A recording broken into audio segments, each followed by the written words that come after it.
हरिओम. श्रीराम. अंबज्ञ. नाथ सोवेत.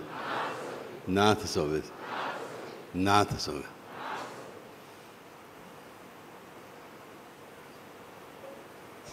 So Ganpati Bappa.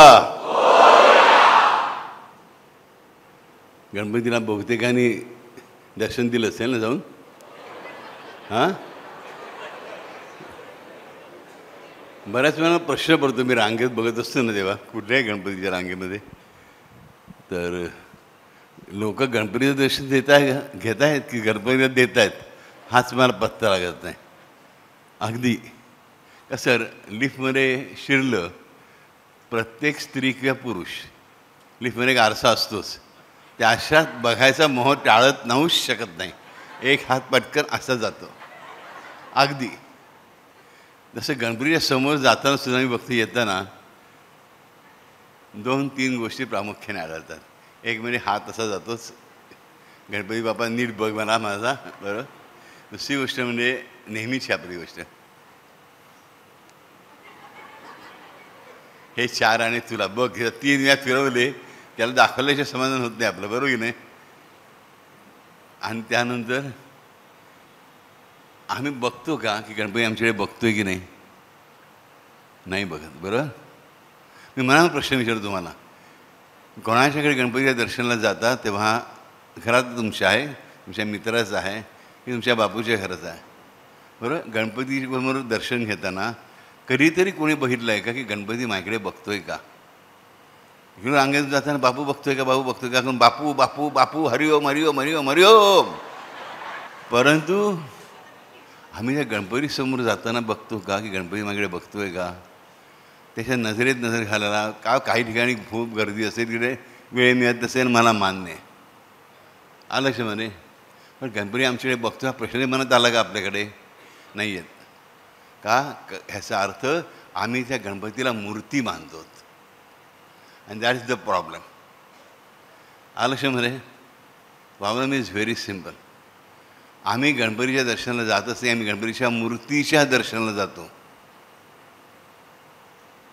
पहिल्यांदा अक्षरशः ह्यापुढे गणपतीला जाताना, नवरात्री उत्सवाला जाताना आम्ही मूर्तीच्या दर्शनाला जात नाही आहोत, आम्ही गणपतीच्या दर्शनासाठी जातो आहोत. आणि तो गणपती जिवंत आहे आणि जी प्राणप्रतिष्ठा झालेली आहे, ती देवी जिवंत आहे. She is alive and right now here. She is alive and right now here, ही भावना आपली असली पाहिजे. घरात येते ती गणपतीची मूर्ती, घरातून निघते ती गणपतीची मूर्ती, पण घरात असते तो गणपती असतो. आलक्ष्यामध्ये ते गणपतीचा तो देह असतो, लक्षात ठेवा. आपल्या हिंदू धर्मशास्त्रानुसार अगदी पुरोहिताला म्हणून प्राणप्रतिष्ठा केली काय, गणपती अथर्वशीर्ष म्हणून केली काय, गणपती गायत्री म्हणून केली काय, या नुसत्या साध्या कुठल्याही गावामध्ये कोणी काही मिळत नाही आहे, तो ओम गम गणपती नमा म्हणून केली काय. तो गणपतीची प्राणप्रतिष्ठा झालीच असते, ती भावाने होते.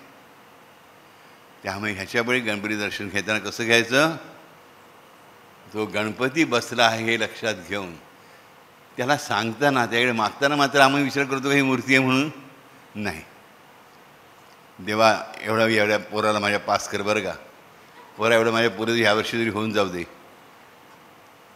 सांगायचं हेतू काय की गणपतीचा उत्सव आपण साजरा करतो, पण दर्शन घेताना भाव असाच बोले, मी गणपती बाप्पाचं दर्शन घेतो आहे, गणपतीच्या मूर्तीचं नाही. आपल्या घरात गणपती असताना सुद्धा आपली तीच भावना पाहिजे, हा गणपती जिवंत आहे,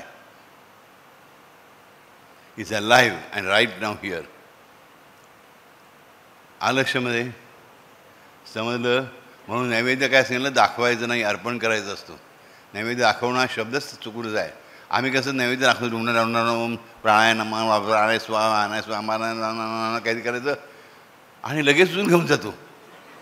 विचार करा, तुम्हाला भूक लागली, तुम्हाला जेवायला बसवलं आहे, ताट ठेवलं आणि लगेच खिचून घेतं, काय होईल तुम्हाला, त्या माणसाला मारायला धावल की नाही. पण बिचारा गणपती असं काही करत नाही. ते त्याकडे कमीत कमी थोडा वेळ ते ठेवलंच पाहिजे, लक्षात ठेवा. तर तो अर्पण केला असेल, त्या भावना अशी असली पाहिजे, येस गणपतीने त्यामधली शक्तिरूपाने अन्न हा नैवेद्य ग्रहण केलेला आहे. गणपतीला कुठल्याही देवाला नैवेद्य दाखवायचा नाही, अर्पण करायचं आहे. आणि ते अनेक लोकांचे प्रश्न आलेले होते आपल्या प्रश्नपेटीमधून किंवा विचारतात त्याच्यामध्ये की बापू गणपती आम्हाला धारत नाही.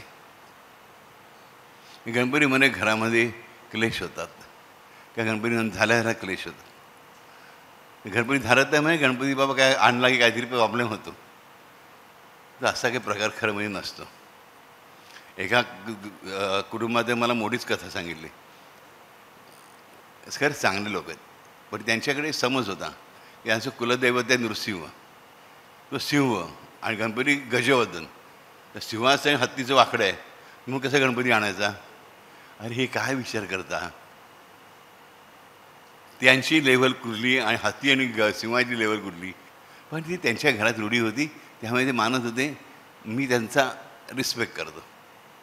परंतु महत्त्वाची गोष्ट म्हणजे काय, गणपती फळतो कधी आम्हाला कळलं पाहिजे. गणपतीला प्रिय काय आहे? सगळ्यात प्रिय वस्तू कुठली गणपतीची? मोदक. मोदक शब्दाचा अर्थ काय? मोद म्हणजे आनंद, क म्हणजे देणारा, करणारा, कारक. आरक्षामध्ये गणपतीला काय आवडतं? मोदक आवडतो, आनंद करणारा आवडतं. म्हणून आपण गणपतीचं जल्लोषात करतो. पुनरागमनाची दिशा म्हणजे ज्याला विसर्जन म्हणतात काही लोक, बरोबर, त्याची मिरवणूकसुद्धा जल्लोषात निघते, बरोबर. कारण गणपती हा आनंद उत्सव आहे. गणपतीला आनंद प्रिय आहे. पण त्याच गणपती जर आम्ही मनामध्ये क्रोध घेऊन वावरणार असतो गणपतीच्या आसपास, तर गणपती तुम्हाला जसा तो विघ्नहर्ता आहे तसा तो लक्षात ठेवायचं, तो विनायक पण आहे. त्याची कृपा झाली तर कुठलंही कार्य तरी जाणंच शक्य नाही. म्हणून गणपती घरात असताना प्लीज तुम्हाला सांगतो, आपापसातली भांडणं, राग, द्वेष ह्यांना पूर्ण तिलांजली द्या, तरच गणपती आणा, नाही तर गणपती आणू नका. आणि विचारायला जास्त नुकसान करून घेता. हे जाऊ आले, हे काय करतच नाही आहे, बसले. तुला काय करायचं? तुझ्या घरच्या गणपतीने करणं, तुम्ही गप्प बस ना. काय एक भाषेत उडी काढत राहता. राग किती तुमच्या मनामध्ये असतो. गणपती आणताना सुद्धा घरच्या डोक्यावर गणपतीचा पाठ असतो ना, तशी पण मान अशी हलत असते. काय असं नाचतो आहे काय, मला दाखवते, बघतो मी. अरे कशाला? अशा गणपती उत्सव साजरा करून गणपतीत भाग घेऊ नका. लक्षात ठेवा, गणपतीचे 1-1.5 दिवस आहे, 2.5 दिवस आहे, 3 दिवस आहे, 5 दिवस आहे, 7 दिवस आहे, 10 दिवस आहे, 11 दिवस आहे, 21 दिवस आहे. एवढ्या दिवसामध्ये कमीत कमी एकमेकांशी द्वेष, कंपॅरिझन, तुलना, मत्सर आणि मुख्य म्हणजे भांडण, संताप, ह्या गोष्टींना पूर्णपणे तिलांजली द्या. नाहीतर गणपती तुम्हाला पावणं शक्य नाही. त्याची सजावट कमी करा, हरकत नाही. तर 21 शिवायची 20च मोदक द्या, तो रागवणार नाही. माझी कपॅसिटी नाही बा 21 मोदक, काय एक मोदक पण द्यायची, मी साधं साखर ठेवीन, तो गणपती त्याला मोदक आनंदाने स्वीकारेल. मोठे मोदक व्हायचे, मोठे मोठे हार व्हायचे आणि मनामध्ये संताप, तो गणपती पावणार कसं तुम्हाला? आलं शिवराजानं. गणपती घरात आल्यानंतर आणि गणपती दर्शन घेताना मनामध्ये राग, द्वेष, जेलसी, मत्सर ह्या गोष्टींना, क्रोध ह्या गोष्टींना जराही जागा असता कामा नये. आलक्षामध्ये कळतंय? कारण गणपती हा मूलाधार चक्राचा स्वामी. आहार विहार आचार विचार, आहार विहार आचार विचार. त्याचं दुसरं रूप कुठलं? तर आहार निद्रा भय मैथुन. आहार निद्रा भय आणि मैथुन. आहार म्हणजे आहार, बरोबर, आपण खातो तो आहार, आपण ऐकतो तो आहार, डोळ्याने बघतो तोही आहारच आहे. आहार. निद्रा म्हणजे झोप, म्हणजे विश्रांती. आहार निद्रा. भय म्हणजे भीती. आणि मैथुन, मैथुनचा एक अर्थ होतो सेक्स, म्हणजे खरा अर्थ तुम्हाला अर्थ आहे. मैथुन म्हणजे कॉम्पिडन्सी, तुमची कार्यक्षमता. ह्या 4 पाकळ्या आहेत त्या मूलाधार चक्राच्या. आणि गणपतीचा आशीर्वाद असल्याशिवाय ह्या 4ही गोष्टी सुरळीत घडू शकत नाहीत. आणि प्रपंच करायचा असो की परमार्थ करायचा असो, या 4 दलांची, या 4 पाकळ्यांची आवश्यकता आहेच. आणि विश्रांती मिळालीच पाहिजे. विचार करा, 10 दिवस या माणसाला झोप लागत नाही, त्याची परिस्थिती वेड्यासारखी झालेली असते. Is called sleep deprivation syndrome. वाढ लागते माणसाची. 10 दिवस अन्न नाही मिळालं आहे, अत्यंत बुद्धिमान आहात, अत्यंत इंटेलिजंट आहात, 10 दिवस उपाशी आहात म्हटल्यावर तुमची बुद्धी काम करणार आहे का? नाही करणार. आहार निद्रा, तोच आहार जर जास्त घेतला, चुकीचा घेतला तर काय होतं? रोग उत्पन्न होतात. तेही नीट पाहिजे. आहार निद्रा, भय, भय कोणा नाही आहे मला सांग. प्रत्येकानं कसं ना कसं भय आहेच बरोबर. आणि कॉम्पिडन्सी कोणाला नको आहे. We all want to be कॉम्पिडंट. आम्हाला का प्रत्येकाला कार्यक्षम असं वाटतं, एक्सपर्ट असं वाटतं बरोबर. हे जर हवं असेल तर गणपतीचा आशीर्वाद आवश्यक, कारण तो आपल्या मूलाधार चक्राचा स्वामी आहे. प्रत्येकाच्या देहामध्ये सप्तचक्र आहे, त्याला मूलाधार चक्र आहे.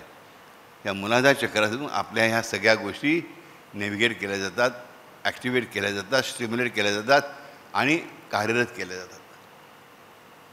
त्यामुळे लक्षात ठेवा, गणपती घरात आणला आणि गणपतीचं दर्शन घेताना मनामध्ये क्रोध, मत्सर, द्वेष आणि तुलना ह्या 4 गोष्टी आणून चालणार नाही. कारण ह्या 4 गोष्टीबरोबर त्या 4 पाकळ्यांचा विध्वंस करतात.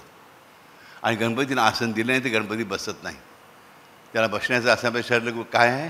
हेच आहे, आहार विहार आचार विचार.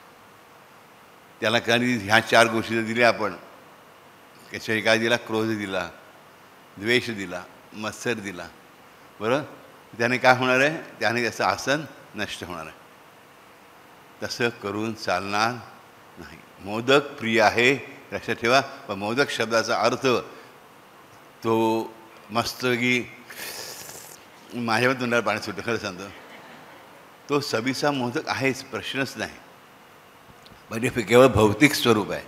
मूळ स्वरूप काय आहे त्याचं? तर आनंद. म्हणून गणपती उत्सव आनंदोत्सव आहे बरोबर. इथे कोकणातली कंकू लोक बसलेले आहेत, एवढेच लोक कोणाशी संबंधित आहेत. अरे मला म्हणजे जास्त नंबर असेल. मला कोकण अतिशय आवडतं. कोकणाचा निसर्ग अतिशय आवडीचा आहे माझ्या. ओके, कोकणाची एवढ्या फिरलो मी कुठेही फिरलेलो नाही, खरोखरच सांगतो. सुट्ट्यामध्ये मी नेहमी कोकणात जायचो. आनंदाची गोष्ट असते अतिशय. गणपती, होळीचा उत्सव सगळे धमाल असते, एकदम मजा असते. कोकणात गणपतीची कशी गंमत असते, कधी कोण गेलं दिसत नाही गावाला. कोकणामध्ये गणपती भरपूर मजा असते, धमाल असते. आरती करण्यासाठी एक मंडळी निघतात गावची सगळीजणं.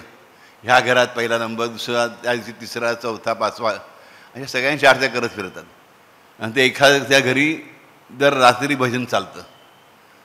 मग कुठल्या ती गावची नाटक मंडळी येऊन एक नाटक करते, साधारणपणे पौराणिक कथा असते. त्यानंतर नाच असतो. कुठला डान्स असतो? बाल्याचा डान्स असतो. कुठलं गाणं फेमस आहे?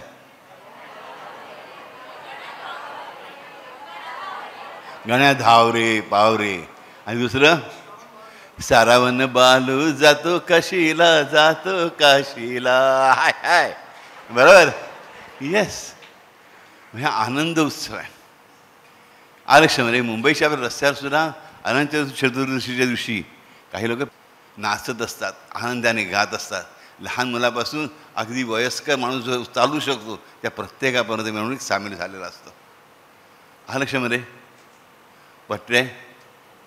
त्यामुळे लक्षात ठेवा, गणपती हा मंगल आहे, हा मंगलकारक आहे. सर्व मंगल मांगल्ये शिवे सर्वार्थ साधिके असा मंत्र असणाऱ्या त्या महादेवीचा पुत्र आहे. आलक्षमध्ये त्यामुळे त्याला आपल्याला मंगल वातावरण देता आलं पाहिजे, पवित्र वातावरण देता आलं पाहिजे. बाकीच्या सजावटीला नाही तर काहीही अर्थ नाही. कळते राजनो? नक्की मला प्रॉमिस देणार तुम्ही सगळेजणं की पुढल्या वर्षीपासून गणपतीचं घरात आगमन झालं की याच्या आधी 24 तासपासून कमीत कमी नंतर 24 तासपर्यंत आम्ही गणपतीला आनंददायक वातावरणात ठेवू. तुम्ही विचार करा, तुम्हाला कोणीतरी पाहुणा म्हणून घरी बोलवलं आहे बरोबर, आणि आराला पटकन घरातली बाई नवऱ्यावर वस्कन ओढते, त्यावेळी उघडा ना. तो भीत दरवाजा उघडतो. समजून चालूया आपण, समजून चालूया. मला माहिती आहे काय, खरंच असतं बऱ्याच ठिकाणी, काही ठिकाणी नसेलही. बोलल्यानंतर तुमची बहीण आली आहे, घ्या. आली पहिली, गिळायची वेळ आली ना की ही पहिली येते. मोदक करून झाले, ती आलेली ती पण विसरते. हो झाले, तुमची वाहत बसले असते ना तर विसर्जन झालं असं नसतं झाले. ह्या मेलीचं विसर्जन कधी होईल माहीत नाही, ती नणंद म्हणते. आलं ह्यामध्ये. नंतर घरातला पुरुष, ही बायको माझी ना या गणपतीलाही शांती मिळू देणार नाही, मला मिळत त्याचं गणपतीला काय मिळणार. हा गणपती भाव. आणि तुम्ही पाहुणे म्हणून आलात, विचार करा. आणि पहिल्यांदा नवऱ्यावर बायको खचकली, नंतर तुम्ही तुमच्यापुढे पाणी मिळेल का, 10 मिनिटं मी पाणी पण विचारलं, नुसते बसून आहेत गप्प. एक बायकोचं भांडण झालं आहे, घट्ट बसून आहेत, पाणी द्याल का मला. मला कसं वाटेल सांगा मला. नंतर कोणती एखादं एक जण उठतं, शरण मानतं आणि पाणी आणून आटपाटतं तुमच्यासमोर, अर्ध पाणी खाली गलासातून. तुम्ही पाणी प्याल. नंतर मी जरा तुम्हाला भेटायला आलो होतो, बोला, मला सांगा तुम्हाला राहावंसं वाटे बसतं वाटे त्या घरामध्ये नाही ना, मग गणपती बाप्पाला शिक्षा का, त्या गौराईला शिक्षा का नाही. राजा, आपण सगळे भक्त आहोत, भक्तीची मूळ सूत्र आपल्याला समजली पाहिजे. लक्षामध्ये मोदक शब्दाचं मोद, मी कुठल्याही डिक्शनरीमध्ये जाऊन बघा संस्कृतच्या, मोद म्हणजे आनंद, प्रमोद, आमोद ही जी नावं आहेत त्याचा अर्थ तोच आहे. प्रमोद म्हणजे सातत्याने वाहणारा आनंद म्हणजे प्रमोद. लक्षामध्ये तर गणपतीचा नीट नैवेद्य करायला विसरू नका. नैवेद्य म्हणजे आनंद करणं, गणपतीला सुख वाटेल असं वातावरण निर्माण करणं, आणि ते वर्षभर राहावं यासाठी प्रयास तरी करावे. सामान्य माणसाला आपण आपल्या हातून की आपण काही संत बनलेलं नाही की संपूर्ण 12 महिने काही 365 दिवस आपण दोघं शांत ठेवू शकू का, नाही. बरोबर, आपण अनेक संकल्प करतो आणि काय होतात, निघून जातात. दररोज 10 संकल्प केलेले असतात आणि 20 संकल्प मोडलेले असतात. बरोबर, परंतु भगवंताने केलेला संकल्प तो कधीच विसरत नाही, हे लक्षात ठेवा. म्हणून त्याला आपण नाथसंवेद म्हणतो. पण तो नाथसंवेद कशावर अवलंबून आहे, तुमच्या वागण्यावर अवलंबून आहे. तुमच्या मागच्या जन्मात काय केलं ते तुमचं प्रारब्ध, ह्या जन्मात तुम्हाला काय करू शकता ते त्याच्यामुळे तुमचं नाथसंवेद घडतं. तो स्वयं भगवान, ती त्याची आई, तो त्याचा पिता आणि त्याचा द ग्रँडफादर दत्तगुरू, हे त्रिनाथ मिळून जे ठरवतात तुमच्यासाठी,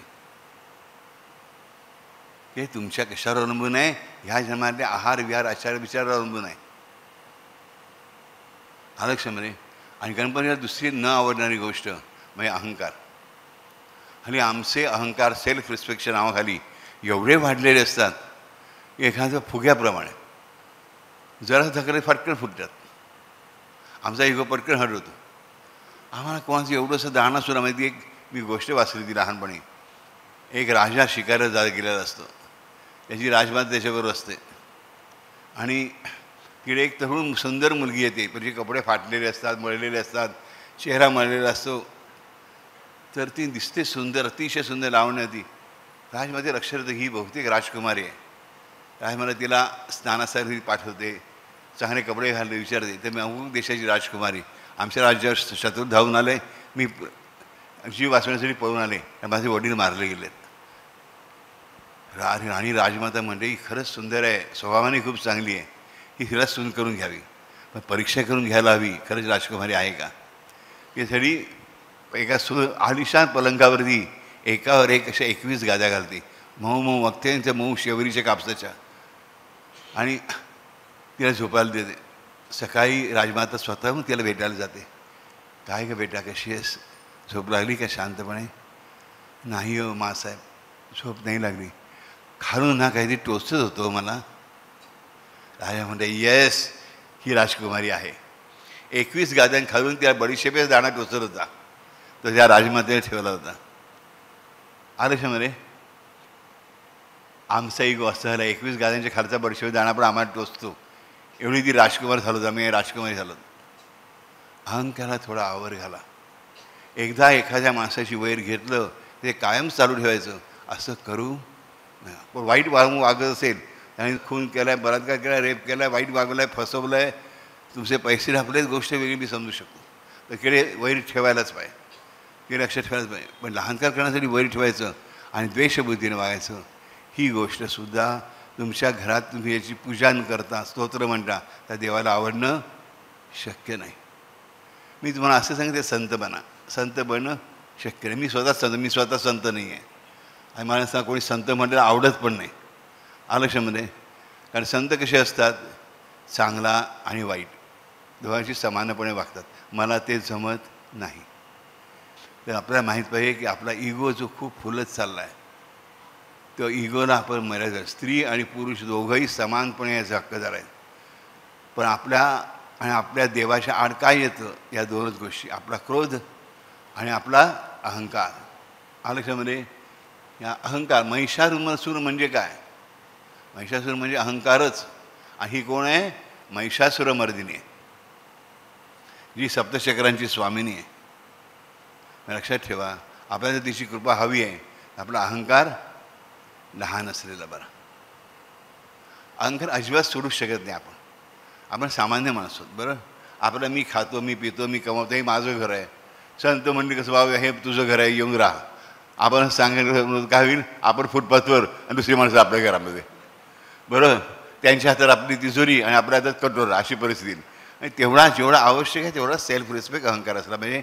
असा अहंकार की दुसऱ्याविषयी डूक धरून राहतो, द्वेष धरून राहतो, असा अहंकार तुम्हाला देवाजवळ पोहोचू देत नाही, जे तुमची कुठली गोष्ट स्वीकारत नाही. मग कुठल्याही संताचं वाङ्मय तुम्ही वाचा, तुम्हाला प्रत्येक काय होतं, पहिल्यांदा अहंकार कमी करा. आलं लक्षामध्ये? तर गणपतीला पुढच्या वर्षी तुम्ही आनंद देणार आणि नवरात्रामध्ये अहंकार बाजूला ठेवणार, कमीत कमी नवरात्रापुरता तरी. कारण ती महिषासुरमर्दिनी आहे आणि महिषासुर म्हणजे साक्षात अहंकार, अगदी तामसी अहंकार पूर्णपणे म्हणजे महिषासुर. आणि ती महिषासुरमर्दिनी. ते नावच म्हणजे काय बघा, आरती आपण काय करतो, जय देवी महिषासुरमर्दिनी सुरवर ईश्वर वरदे तारक संजीवनी. बरोबर? म्हणजे आम्हाला कशी हवे, प्रसन्न वदने प्रसन्न होसी निजदासा, क्लेशापासून सोडवी तोडी भवपाशा. आंबे तुझं वाचून कोण पुरविलं, नरहरी तल्लीन झाला पद पंकजले. बरोबर? प्रसन्न वदन हवे ते आपल्याला. मग आपल्याला अहंकार टाकायला पाहिजे. तुम्ही ह्या दोन गोष्टी, ह्या दोन उत्सवांमध्ये नीट पाळा. प्रॉमिस? आवाज हळू आला जरा. मग नक्की. मला काय उत्तर हवं असतं? नक्की. 3 वेळा नक्की. ओके. तर लक्षराजा मनापासून सांगतो, तुम्ही सगळे मनापासून भक्ती करता का लहान सहान गोष्टी चूक करून बसता? करू नका. घरी दैवत बोलवायचं आणि त्याचा अपमान करायचा हे योग्य नाही. आलक्षामध्ये त्याला 2 फुलं कमी पडू देत, 2 दागिने कमी पडू देत, काही बिघडणार नाही. समजलं? एक दिवस नैवेद्य दाखवायला विसरलात, गणपती काय तुमच्या मागे लागणार नाही, मारणार नाही, झोडणार नाही, अजिबात नाही, प्रेमच करेन. बरोबर? सकाळी आला उपाशी गेला, दुपारी आला उपाशी गेला, रात्रीचा आला उपाशीच निजला, तरी कसा. बरोबर? ही लक्षात ठेवा, विसरू नका. तरी तो चिडत नाही, रागावत नाही. परंतु जर आम्ही असे वागलो तर तो नाराज नक्की होणार आहे. रागावणार नाही, पण नाराज होणार आहे. आपल्याला देवाला दुखायला आवडेल का? मित्रांनो, माझ्या लेकीनं आणि माझ्या लेकानं मनापासून तुम्हाला सांगतो, एवढं छान गणपती उत्सव करता, नवरात्री करतो आपण मस्तपैकी, बरोबर की नाही, इष्टिक आणून वगैरे. त्याबरोबर गणपतीमध्ये आनंद आणि नवरात्रीमध्ये अहंकार नसणं, एवढ्या गोष्टी आपल्याला करता आल्या पाहिजेत. नाही जमते, पहिल्या वर्षी नाही जमला, दुसऱ्या वर्षी पण हळूहळू जमलं पाहिजे. तू आणि मिळून शक्य नाही असं ह्या जगात काहीच नाही. पण तू आणि मी मिळून, तुमचं म्हणणं काय असतं, तूच कर सगळं, मी फक्त प्रार्थना करणार, होणार नाही. काय करायचं ते तू आणि मी मिळूनच. समजलं? नक्की? किती टक्के गॅरंटी देते मला? 108%. आणि नाही दिलीत तर मी काय करायचं ते मग सांगून ठेवा. मी काय करू? नाही वागला तर हे खरंच दे ना, तुला वाटतं मी तोंडाची नाही देणार. येऊन सांगे असे देईन बजडून काढी ना. हां काय करायचं सांगा सांगा.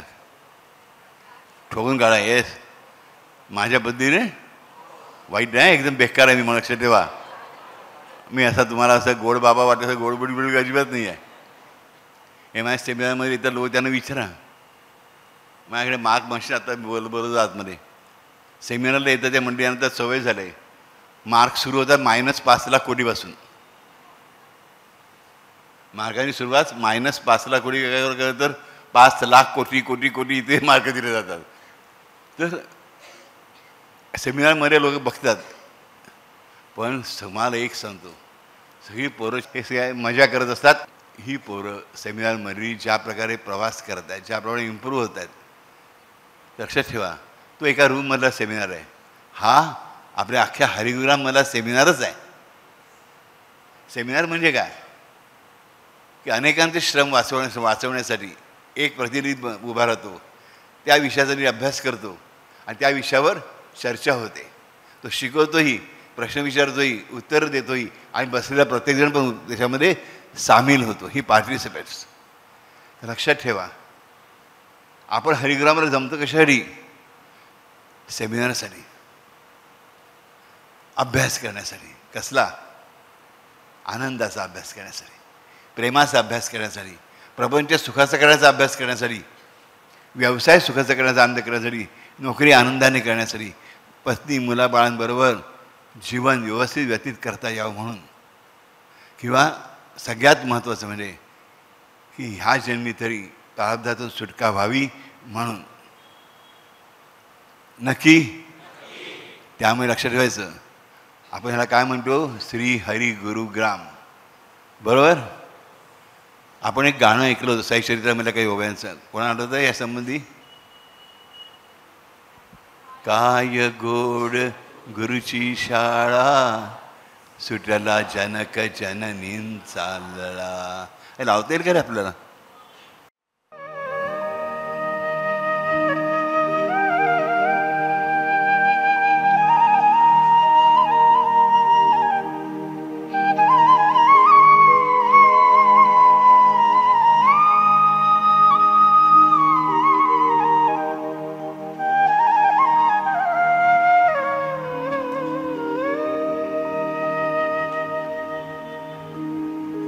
काय गोड गुरुची शाळा, सुटला जनक जननींचा लळा. काय गोड गुरुची शाळा, सुटला जनक जननींचा लळा. काय गोड गुरुची शाळा, सुटला जनक जननींचा लळा. तुटली मोह ममतेची शृंखळा, लाधलो अवलीळा मुक्तता. काय गोड गुरुची शाळा, सुटला जनक जननींचा लळा.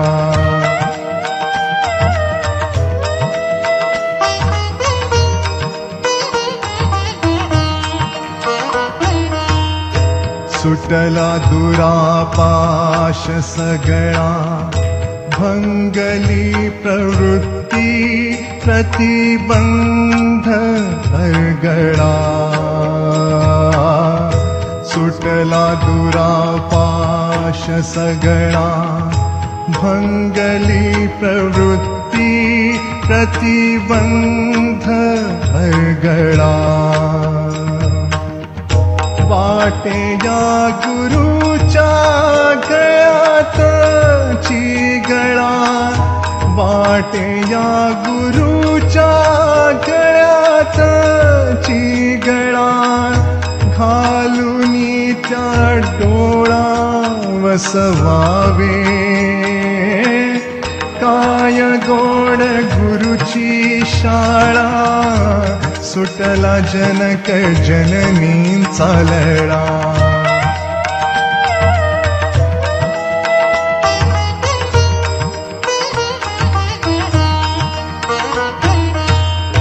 तयाचे प्रतिबिंब नसता डोळा, तो काय शुद्ध मांसाचा गोळा.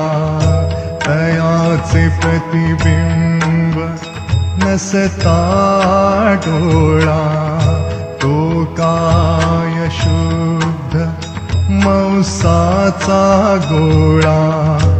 अथवा त्याहून बरा मी आंधळा, अथवा त्याहून बरा मी आंधळा. ऐसी ही शाळा मज झाली, काय गोड गुरुची शाळा, सुटला जनक जननींचा लळा.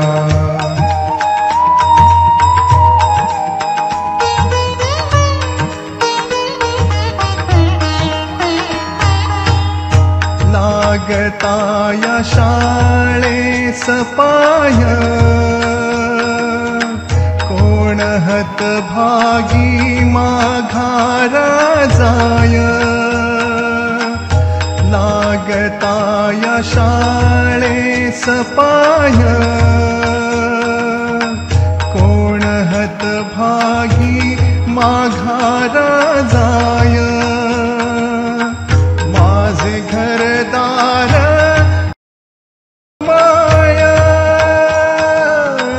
माझे घरदार माया.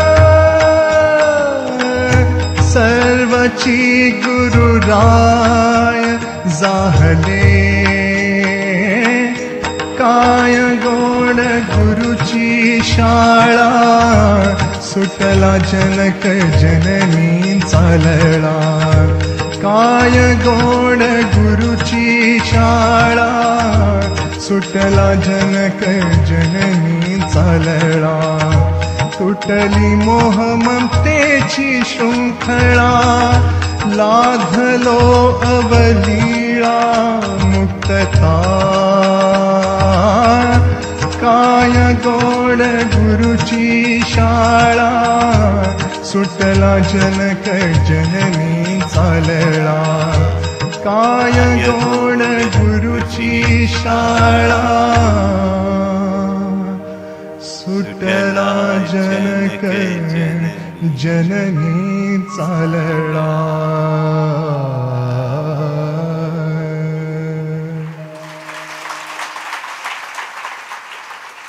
मी टाळ वाजवतो का तुम्ही सुंदर गायलात, मनापासून गायलात. जो मनापासून गातो त्याचं गाणं मला आवडतं. मग तो शास्त्रीय संगीत नसेल शिकलेला तरी हरकत नाही, तो भेसूर गात असेल तरी हरकत नाही, पण गाणं मनापासून पाहिजे तर ते खरं गीत असतं, ते खरं मनाला मोहतं. लहान बाळाला त्याची आई श्रेष्ठ गायिका वाटते, तिच्या गाण्यानेच ते झोपतं. लक्षात ठेवा. तसा देवालासुद्धा, भगवंतालासुद्धा, श्रीगुरूंनासुद्धा आपल्या भक्तांचं गायन अधिक आवडतं. ते प्रेमाचे स्वर जास्त मधुर असतात, जास्त सुंदर असतात आणि जास्त शास्त्रबद्ध असतात. मनापासून सांगतो राजानो, ह्या पृथ्वीवर आलोत ना आपण, ते आपल्या मूळ घरातून शाळेत आलोत. म्हणून तिकडे गुरु करावा लागतो. भरगवलो एक आपलं खरं घर आहे, तिकडेच आपल्याला सगळ्यांना परत जायचं आहे. भरगलोकातून चालू, भरगलोकात आपल्याला परत जायचं आहे. इथे गुरुच्या शाळेत आलोत. त्या गुरुच्या शाळेतून कोण हतभागी माघारा जाय. माघारा म्हणजे भरगलोकात जाणं आहे, भरगलोकात जाणं म्हणजे स्वगृही जाणं. परत प्रत्येक मुलं शाळेत येतं ना सकाळी आणि संध्याकाळी घरी जातं. तसं आपण इकडे येतो. आपण मृत्यूलोकात येतो त्याला जन्म म्हणतो. काही स्थिती आहे बघा, हा लोक आहे मृत्यूलोक ना, त्या दिनाला आपण जन्म म्हणतो आणि इथून जाण्याला आपण मृत्यू म्हणतो. एक्झॅक्ट उलट गोष्ट आहे खरं म्हणजे. खरं म्हणजे तुमच्या खरं घर आहे, तिथून मृत्यू होतो म्हणून तुम्ही इकडे येता आणि तिकडे जन्म होतो म्हणून इकडून जाता. त्यामुळे खरा श्राद्धवान मृत्यूला कधी घाबरत नाही. त्याला माहिती आहे इथे शाळेत आलो होतो, आता बरोबर घरी चाललो आहे. मास्तर तोच जो बाप आहे, समजलं. पण घर आणि शाळेमध्ये फरक आहे. ही शाळा आपण आनंदाची करूया, प्रेमाची करूया, उत्सवाची करा, सदा बहार होऊन जाऊन द्या. ही जीवनाची रथयात्रा घडू दे. मला प्रत्येक जण, अनेक जण शिटायला येतात, बापू परत रथयात्रा कधी? अरे दर गुरुवार रथयात्राच आहे राजानो, दर गुरुवार रथयात्राच आहे. ही रथयात्रा आनंद यात्रा आहे आणि चालूच राहणार आहे. हरिओम, श्रीराम, अंबत्य. Love you all, love you all, love you all.